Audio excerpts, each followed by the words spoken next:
Hello, my friends. It's Indiana Holmes for Story Time, and we continue with our book, The Green Mummy. We begin with Chapter 8, The Baronet. Sir Frank Random was an amiable young gentleman with, as the old saying goes, all his goods in the shop window.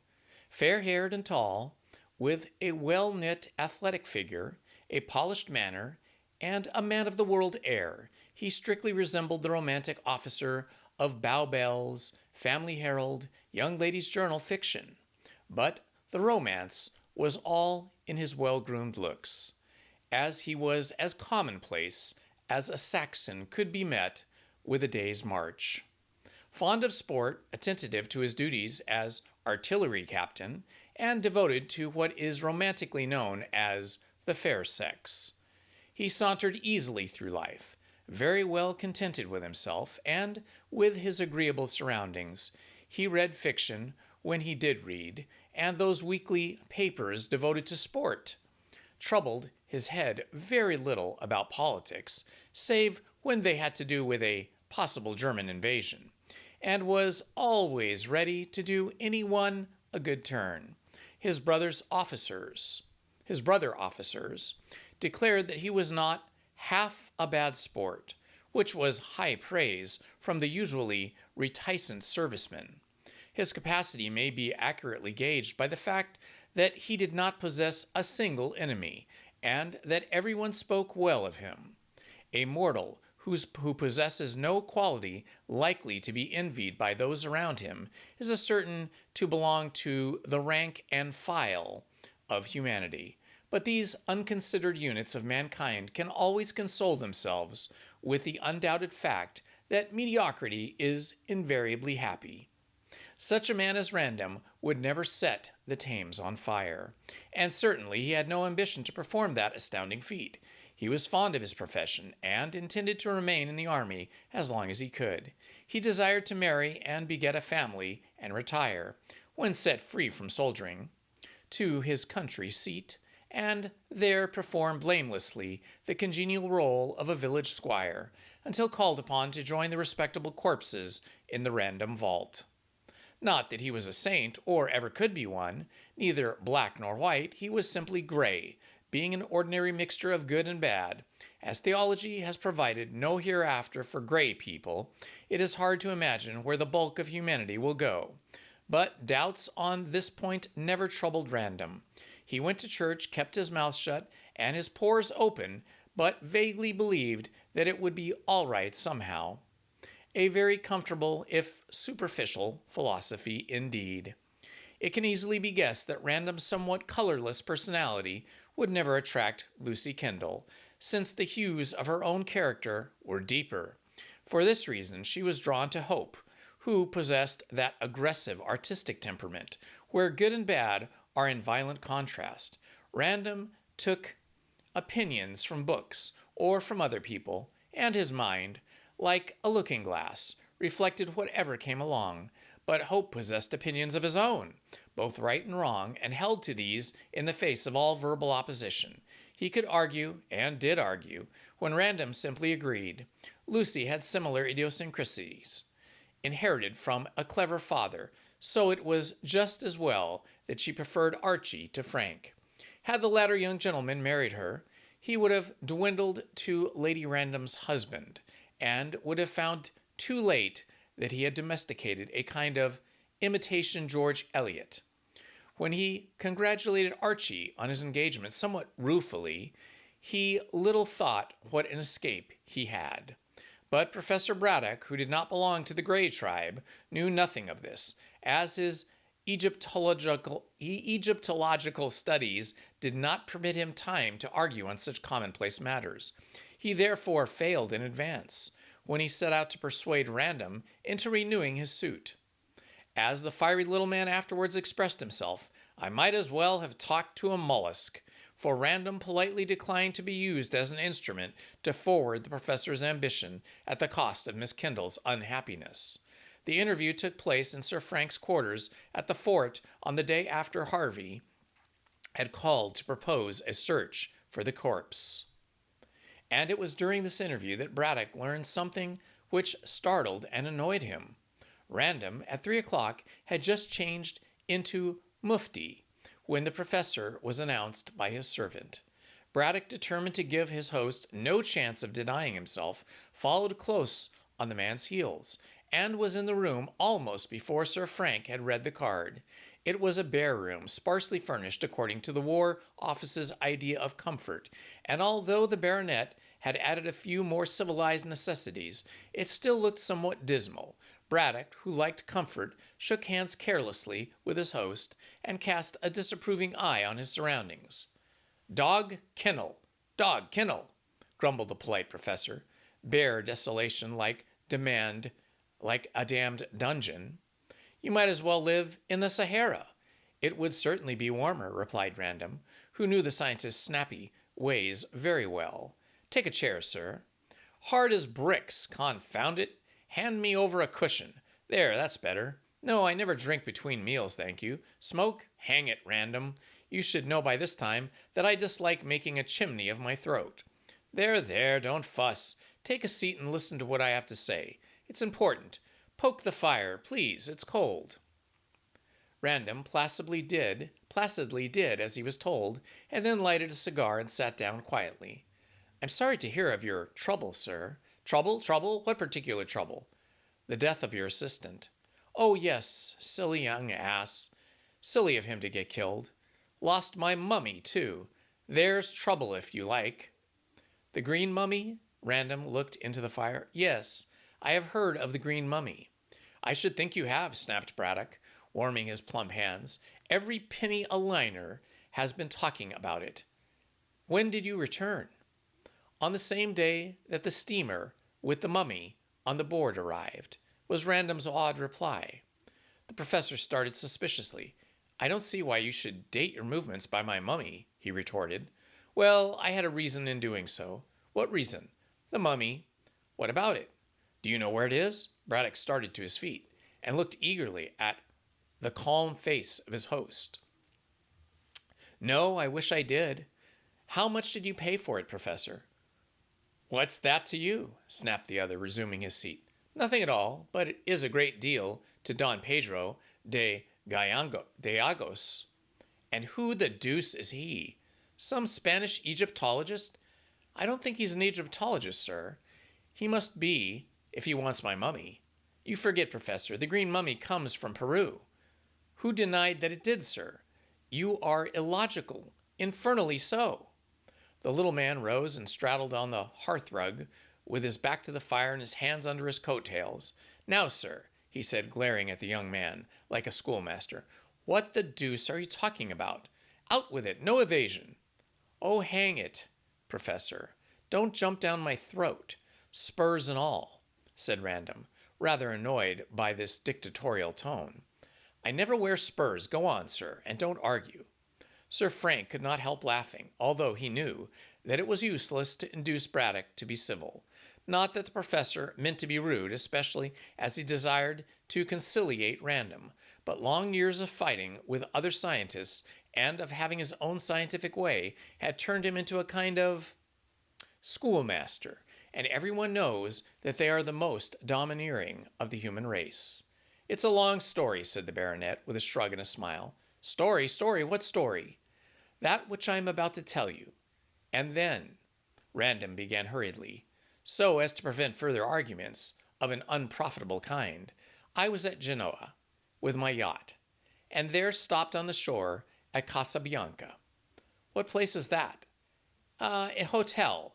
I there met with a certain Don Pedro de Gallegos and his daughter, Donna Inez. He was a gentleman from Lima, and had come to Europe in search of the green mummy. Braddock stared. And what did this confused Spaniard want with my green mummy? He demanded indignantly. How did he know of its existence? What reason had he to try to obtain it? Answer, sir. I shall let Don Pedro answer himself, said Random dryly. He arrives in a couple of days, and intends to take rooms at the Warrior Inn, along with his daughter. Then you can question him, Professor. I question you, snapped back Braddock angrily. And I am answering the best of my ability. Don Pedro told me nothing beyond the fact that he wanted the mummy and had come to Europe to get it. In some way, he learned that it was in Malta and for sale. Quite so, rasped the professor. He saw the advertisement in the newspapers, as I did, and wanted to buy it over my head. Oh, he wanted to buy it right enough, and wired to Malta, said Random. But in reply, he received a letter stating that it had already been sold to you and was being taken to England on the Diver. I followed the Diver in my yacht and arrived at Pierside an hour after she did. Ah, Braddock glared. I begin to see the light. This infernal Spaniard was on board and wanted my mummy? He knew that Bolton had taken it to the Sailor's Rest and went there to kill the poor lad and get my... Nothing of the sort, interrupted Sir Frank impatiently.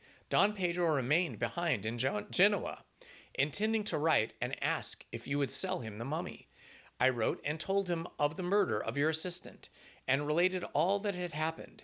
He wired to me he was coming to England at once, as I told you. He will be in Gartley in a couple of days. That is the whole story. It is sufficiently a strange one, grumbled Braddock, frowning. What does he want with my mummy? I cannot tell you, but if you will sell, vociferated Braddock furiously. Don Pedro will give you a good price, finished Random calmly. I haven't got the mummy, said the professor, sitting down and wiping his pink head. And if I had, I certainly would not sell. However, I'll hear what this gentleman has to say when he arrives. Perhaps he can throw some light on the mystery of this crime. I am perfectly certain that he cannot. Don Pedro, as I said, was left behind in Genoa. Said the professor, unconvinced. He could easily employ a third party. Random rose, looking and feeling annoyed. I assure you that Don Pedro is a gentleman and a man of honesty and honor. He would not stoop to... There, Braddock waved his hands. Sit down. You shouldn't say such things, Professor. I say what I desire to say, retorted the old gentleman tartly, but we can dismiss the subject for the time being. I am only too glad to do so, said Random, who was ruffled out of his usual calm by the veiled accusation which Braddock had brought against his foreign friend. And to get a more agreeable subject, tell me how Miss Kendall is keeping. She is ill, very ill, said the professor solemnly. Ill? Why, Hope, whom I met the other day, said that she was feeling very well, very happy. So Hope thinks, because he has forced her into engagement. Random started to his feet. Forced her? Nonsense. It isn't nonsense, and don't dare speak to me like that, sir. I repeat that Lucy, poor child, is breaking her heart for you. The young man stared and then broke into a hearty laugh. Pardon me, sir, but that's impossible. It isn't, confound you, said Braddock, who did not like being laughed at. I know women. You don't know your daughter. Stepdaughter, you mean. Ah, perhaps the more distant relationship accounts for your ignorance of her character, said Random dryly. You are quite wrong. I was in love with Miss Kendall and asked her to be my wife before I went on leave. She refused me, saying that she loved Hope, and because of her refusal, I took my broken heart to Monte Carlo, where I lost much more money than I had any right to lose. Your broken heart seems to have mended quickly, said Braddock, who was trying to suppress his wrath at the insistence that Lucy's duplicity, for so he considered it. Oh, pooh. It's only my way of speaking, laughed the young man. If my heart had really been broken, I should not have mentioned the fact. Then you did not love Lucy, and you dared to play fast and loose with her affections? Raged Braddock, stamping. You are quite wrong, said Sir Frank sharply. I did love Miss Kendall, or I should certainly not have asked her to be my wife. But when she told me that she loved another man, I stood aside as my fellow would. You should have insisted on it. Oh, nothing, sir. I am not the man to force a woman to give me a heart which belongs to another. I am very glad that Miss Kendall is engaged to Mr. Hope, as he is a capital fellow, and will make her a better husband than I ever could have made her. Besides, Random shrugged his shoulders. One nail drives another out. Huh? That means you love another? I am not bound to tell you my private affairs, Professor. Quite so, quite so, but Inez is a pretty and romantic name. I don't know what you are talking about, sir, said Random stiffly. Braddock chuckled, having read the truth in the flush which crept over Random's tanned face. I ask your pardon, he said elaborately. I am an old man, and I was your father's friend. You must not mind if I have been a trifle inquisitive. Say no more, sir. That's all right. I don't agree with you, Random. Things are not all right and never will be right until my mummy is discovered. Now you can help me. In what way? Asked the other uneasily. With money. Understand, my boy, added the professor in a genial way, which he knew well how to assume. I should have preferred Lucy becoming your wife. However, since she prefers Hope, there is no more to be said on that score. I therefore will not make the offer I came here to make. An offer, sir? Yes, I fancied that you loved Lucy and were heartbroken by the news of her engagement to Hope. I therefore intended to ask you to give me, rather lend me, £500 on condition that I helped you to... Stop, Professor, said Random, coloring. I should never have bought Miss Kendall as my wife on those terms. I do not buy women. Of course, of course. And, as I say, there is no more to be said. I shall therefore agree to Lucy's engagement to Hope. Braddock carefully omitted to say that he had already agreed and had been paid £1,000 to agree, and will congratulate you when you lead Donna Inez to the altar. I never said anything about Donna Inez, Professor Braddock. Of course not. Modern reticence. However, I can see through a brick wall as well as most people. I understand, so let us drop the subject, my boy. This £500? I cannot lend it to you, Professor. The fact is, I lost heaps of coin in Monte Carlo, and I am not in a position to... Very good, let us shelve that also, said Braddock, with an apparent heartiness, although he was really very angry at this failure. I am sorry, though, as I wish to get back the mummy and to revenge poor Sidney Bolton's death. How can 500 do that? Asked Random with interest.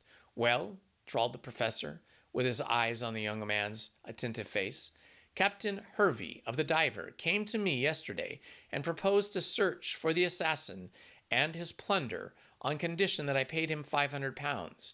I am, as you know, very poor for a scientist, and so I wish to borrow the 500 from you on condition that Lucy... You won't talk of that again, said Random hurriedly. But do you mean to say that this Captain Hervey knows of anything likely to solve the mystery? He says that he does not, and merely proposes to search. From what I have seen, the man, I should think that he has all the capacities of a good bloodhound, and would certainly succeed. But he will not step 1 foot further without money. £500, murmured Random thoughtfully, while Professor watched him closely. I can tell you how to obtain it. How? In what way? Don Pedro seems to be rich, and he wants the mummy, said the baronet. So, when he comes here, ask him to... Certainly not, raged Braddock, clapping on his hat in a fury. How dare you make such a proposition to me? Random. If this Don Pedro offers the reward to Hervey and finds the mummy, he will simply hand it over to your friend. He can scarcely do that, since you have bought the mummy, but Don Pedro is willing to purchase it from you. Braddock moved to the door, thinking, I shall reserve my decision until this man arrives. Good day, and he departed. Random did not attempt to detain him, as he was somewhat weary of the professor's vagaries. He knew very well that Braddock would call on Don Pedro when he came to the Warrior Inn, and join forces with him in searching of the lost goods. And the train of thought initiated by the professor's visit led Random to a certain drawer, whence he took the photograph of a splendid-looking young beauty. To this he pressed to his lips. I wonder if your father will give you to me in exchange for that mummy, he thought, and kissed the picture's face again. Chapter 9. Mrs. Jasser's luck. Some weeks had now elapsed since the death and burial of Sidney Bolton, and the excitement had simmered down to a gentle speculation as to who had killed him. This question was discussed in a half-hearted manner round the winter fires of Gartley, but gradually people were ceasing to interest themselves in a crime, the mystery of which would apparently never be solved. Life went on in the village and in the pyramids much the same way, save that the professor attended along with Cockatoo to his museum and did not engage another assistant. Archie and Lucy were perfectly happy, as they looked forward to being married in the spring, and Braddock showed no desire to interfere with their engagement. They knew, of course, that he had called upon Sir Frank, but were ignorant of the fact of what had taken place. Random himself called at the Pyramids to congratulate Miss Kendall on their engagement, and seemed so very pleased that she was going to marry the man of her choice, that woman-like, she grew rather annoyed. As the baronet had been her lover, she thought that he should wear the willow for her and for her sake. But Random showed no disposition to do so.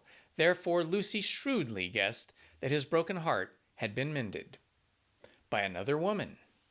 The professor could have confirmed the truth of this from the hints which Random had given him, but he said nothing about this in his interview with the young man, nor did he mention that a Spanish gentleman from Peru was seeking for the famous green mummy. Considerably vexed that Random should be so cheerful, Lucy cast around to learn the truth. She could scarcely ask the baronet himself, and Archie professed himself unable to explain. Miss Kendall did not dream of cross-examining Braddock, as it never entered her mind that the dry-as-dust scientist would know anything. It then occurred to this inquisitive young lady that Mrs. Jasser might be aware of Random's secret, which made him so cheerful. Sir Frank was a great friend of the plump widow, and frequently went to take afternoon tea at her small house, which was situated no great distance from the fort. In fact, Mrs. Jasser entertained the officers largely, as she was hospitable by nature, and liked to have the presentable men about her for flirting purposes. With good-looking youth, she assumed the maternal air, and in the role of a clever woman of the world, professed to be the adviser of one and all. In this way, she became quite a favorite, and her little parlor, she liked the old English word, was usually well filled at the hour of the afternoon tea.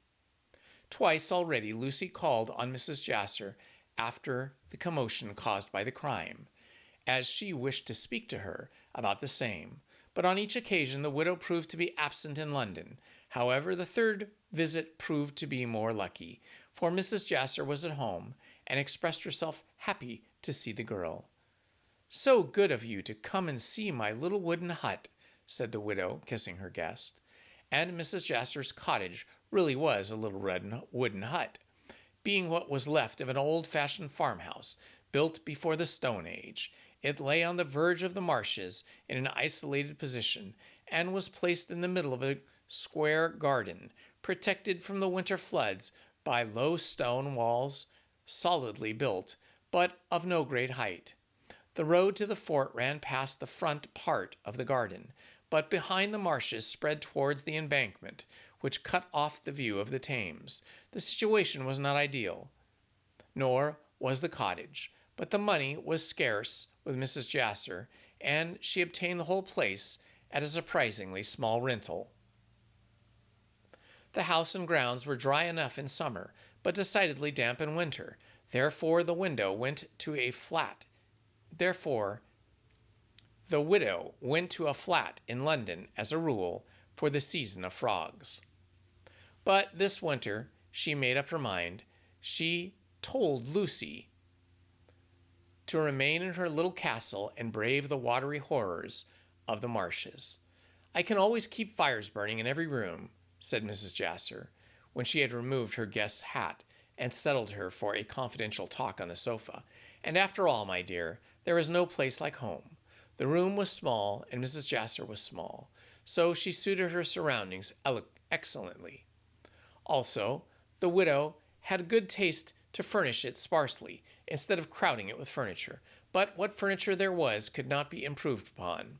There were Chippendale's chairs, a Louis Quinze table, a Sheridan cabinet, and a satin desk, hand painted, which has said to have been the property of the unhappy Marie Antoinette. Oil paintings adorned the rose tinted walls, chiefly landscapes, although one or two were portraits. Also, there were watercolored pictures, framed in signed caricatures, many plates of old china, and rice paper adornments from Canton. The room was essentially feminine, being filled with Indian stuffs, which silver ornaments with flowers and other trifles. The walls of the carpet and the hangings and the upholstery of the armchairs were all of a rosy hue, so that Mrs. Jasser looked as young as Dame Hulda of Wunsberg. A pretty room, a very pretty room, a very charming hostess, was the verdict of the young gentlemen from the fort who came here to flirt when they were not serving their country. Mrs. Jasser, in a rose tea gown for afternoon tea, she always liked to be in keeping, rang for that beverage dear to the feminine heart, and lighted a rose-shaded lamp. When a glow as of dawn spread throughout the dainty room, she settled Lucy on the sofa near the fire, and drew up an armchair on the other side of the hearthrug. Outside it was cold and foggy, but the rose-hued curtains shut out all that was disagreeable in the weather, and in the absence of male society, the two women talked more or less confidentially. Lucy did not dislike Mrs. Jasser, even though she fancied that the lively widow was planning to become the mistress of the pyramids. "Well, my dear girl," said Mrs. Jasser, shading her face from the fire with a large fan, "and how is your dear father after his late terrible experiences?" "He is perfectly well, and rather cross," replied Lucy, smiling. "Cross? Of course, he has lost that wretched mummy. And poor Sidney Bolton. Oh, I don't think he cares for poor Sidney, or at least not for Sidney's death, beyond the fact that he misses his services. But the mummy cost £900, and father is much annoyed, especially as Peruvian mummies are somewhat hard to obtain. You see, Mrs. Jasser, father wishes to see the difference between the Peruvian and the Egyptian modes of embalming." "Ah, how gruesome!" Mrs. Jasser shuddered. "But has anybody been discovered likely to show who killed this poor lad?" "No, the whole thing is a mystery." Mrs. Jasser looked over the fire and over the top of the fan. "I have read the papers," she said slowly, "and I have gathered what I could from the reporters to explain it all. But I intend to call on the professor and hear all the evidence which does not get into the papers." "I think that everything has been made public. The police have no clue to the murderer. Why do you want to know?" Mrs. Jasser made a movement of surprise. "Why, I am the professor's friend, of course, my dear, and naturally I want to help him solve this mystery." "There is no chance, as far as I can see, of it ever being solved," said Lucy. "It's very sweet of you, of course, but were I you, I should not talk about it to my father." "Why?" asked Mrs. Jasser quickly. "Because he thinks of nothing else, and both Archie and I are trying to get him off the subject. The mummy is lost, the poor Sidney is buried, and there is no more to be said. Still, if a reward was offered, my poor father is just too poor to offer a reward. The government will not do so, and as people will not work without money, why—" Lucy completed her sentence with a shrug. "I might offer a reward if the dear professor let me," said the widow unexpectedly. "You? But I thought you were poor as we are." I was, but I am not very rich now. I was poor, and I am still not rich. All the same, I have come in for some thousands of pounds. I congratulate you. A legacy. Yes, you remember how I told you about my brother, who was a Pekin merchant? He is dead. Oh, I am so sorry, my dear. What is the use of being sorry? I never cry over spilt milk, or assume a virtue which I have not. My brother and I were almost strangers, as we lived apart for so many years. However, we came home to die in Brighton, and a few weeks ago, just after the murder took place, in fact, I was summoned to his deathbed. He lingered on until last week and died in my arms. He left me nearly all his money, so I will be able to help the professor. I don't see why you should, said Lucy, wondering why Mrs. Jasser did not wear mourning for the dead. Oh, yes, you do see, remarked the widow, raising her eyes and rubbing her plump hands together. I want to marry your father. Lucy did not express astonishment, as she understood this for a long time. I guessed as much. And what do you say? Miss Kendall shrugged her shoulders. If my stepfather, she emphasized the word if, my stepfather consents, why should I mind? I'm going to marry Archie, and I doubt the professor will be lonely. Then you don't disapprove of me as a mother? My dear Mrs. Jasser, said Lucy coldly. There is no relationship between me and my stepfather beyond the fact that he married my mother. Therefore, you can never be my mother. Were I stopping at the pyramids, that question might arise. But as I become Mrs. Hope in 6 months, can we be friends? Nothing more? I am quite content with that, said Mrs. Jasser in a businesslike way. After all, I am no sentimentalist, but I am glad that you do not mind me marrying the professor, as I don't want to prevent the match, my dear. Lucy laughed. I assure you that I have no influence on my father, Mrs. Jasser. He will marry you if he thinks fit, and without consulting me. But, added the girl with emphasis, I do not see what you gain by becoming Mrs. Braddock. I may become Lady Braddock, said the widow dryly. Then, in answer to the open astonishment of Lucy's face, she hastened to remark, Do you mean to say that you don't know your father is an heir to the baronessity? Oh, I know that, rejoined Miss Kendall.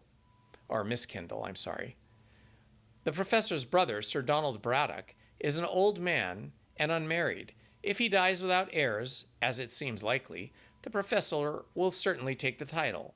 Well, then, there you are, cried Mrs. Jasser, in her liveliest tone. I want to give my legacy for the title and preside over a scientific salon in London. I understand, but you will never get my father to live in London. Wait until I marry him, said the little woman shrewdly. I'll make a man of him. I know, of course, that the mummies and the sepulchral ornaments of those sort of horrid things are dull, but the professor will become Sir Julian Braddock, and that is enough for me. I don't love him, of course, as love between two elderly people is absurd, but I shall make him a good wife, and with my money he can take his proper position in the scientific world, which he doesn't occupy at present. I would rather he had been artistic, as science is so dull. However, I'm getting on in years, and I wish to have some amusement before I die, so I must take what I can get. What do you say? I am quite agreeable, as when I leave, someone must look after my father, else he will be shamefully robbed by everyone in the household matters. We are good friends, so why not do as well as you will with another? You are a dear girl, said Mrs. Jasser with a sigh of relief, and kissed Lucy fondly. I am sure we shall get on excellently. At a distance, the artistic world doesn't touch much on the scientific, as you know. And you forget, Mrs. Jasser, that my father wishes to go to Egypt to explore this mysterious tomb. Mrs. Jasser nodded. Yes, I promised, when I came in for my brother's money, to help the professor to fit out his expedition.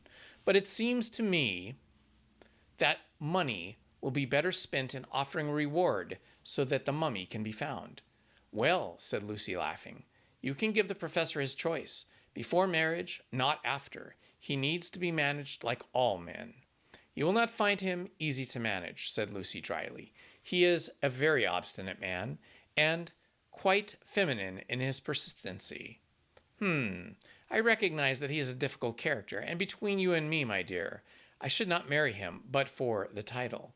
It sounds rather like an adventurousness or an adventuress talking in this way, but, after all, if he makes me Lady Braddock, I can give him enough money to let him realize his desire of getting the mummy back. It's 6 of one and half a dozen the other, and I'll be good to him. You need not fear. I am quite sure that, good or bad, the professor will have his own way. It is not his happiness I am thinking of so much as yours. Really, here is the tea. Put the table near the fire, Jane, between Miss Kendall and myself. Thank you. The muffins on the fender. Thank you. No, there is nothing more. Close the door when you go out.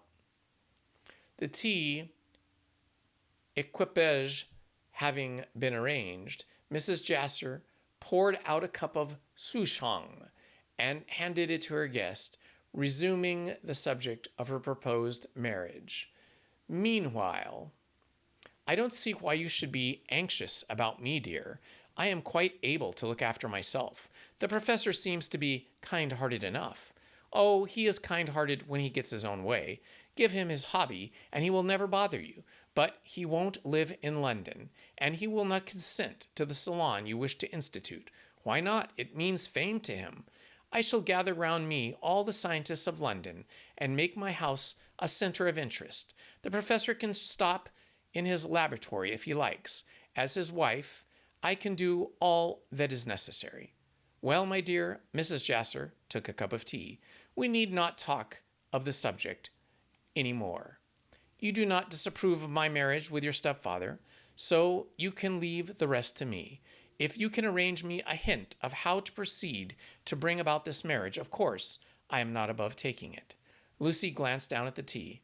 As you will have to tell the professor that your brother is dead to account for possessing the money, she said pointedly, I should advise you to go into mourning. Professor Braddock will be shocked otherwise. Dear me, what a tender heart he must have, said Mrs. Jasser flippantly. My brother was very little to me, poor man, so he cannot be anything to the professor. However, I shall adopt your advice, and after all, black suits me very well. There, she swept her hands across the tea table, that it is, settled now. Now about yourself. Archie and I marry in the springtime. And your other admirer, who has come back? Sir Frank Random, said Lucy, coloring. Of course, he called to see me the other day, so long ago, and seems less broken-hearted than he should be. Lucy nodded and colored still deeper. I suppose some other woman has consoled him. Of course. Catch a modern man wearing the willow of any girl, however dear. Are you angry? Oh, no, no. Oh, yes, yes, I think, said the widow, laughing. Else you are no woman, my dear. I know I should be angry to see a man get over his rejection so rapidly. Who is she? Asked Lucy abruptly. Donna Inez de Gallegos. A Spaniard? I believe so, a colonial Spaniard. At least from Lima. Her father, Don Pedro de Gallegos, met Sir Frank in Genoa by chance. Well, demanded Lucy impatiently. Mrs. Jasser shrugged her plump shoulders. Well, my dear, can't you put two and two together? Of course, Sir Frank fell in love with this dark-hued angel. Dark-hued. And I am a light-haired. What a compliment. Perhaps Sir Frank wanted a change. He played on white and lost, and therefore stakes his money on black to win. That's the result of having been at Monte Carlo. Besides, this young lady is rich, I understand, and Sir Frank, so he told me, lost much more money at Monte Carlo than he could afford. Well, you don't look pleased. Lucy roused herself from a fit of abstraction. "Oh, yes, I am pleased, of course. I suppose, as any woman would. I felt rather hurt for the moment in being forgotten so soon. But after all, I can't blame Sir Frank for consoling himself. If I married first, he shall dance at my wedding. If he is married first, I shall dance at his." "And you shall both dance at mine," said Mrs. Jasser. "Why, there is quite an epidemic of matrimony. Well, Donna Inez arrives here with her father in a day or so. They stop at the Warrior Inn, I believe." "That horrid place? Oh, it is clean and respectable. Besides, Sir Frank can hardly ask them to stop in the fort, and I have no rooms in this bandbox of mine. However, the two of them, Donna Inez and Frank, and I mean, they can come here and flirt. So you and Archie can do the same if you like. I fear 4 people in this room would not do," laughed Lucy, rising to take her leave. "Well, I hope Sir Frank will marry his lady and that you will become Mrs. Braddock. Only one thing I should like to know." "And what is that?" "Why was the mummy stolen?" "It was not valuable, save for scientists." "By that argument, a scientist must be the murderer and a thief," said Mrs. Jasser. "However, we shall see. Meanwhile, live every moment of love's golden hours. They never return." "That's good advice. I shall take it, and my leave," said Lucy, and departed in a very happy frame of mind. And that, my friends, is the end of the reading for today. Thank you for joining me, and I will see you next time. This has been Indiana Holmes from Storytime. Love to you all. Please hit the like button, subscribe, and hit the notifications button. Thank you very much.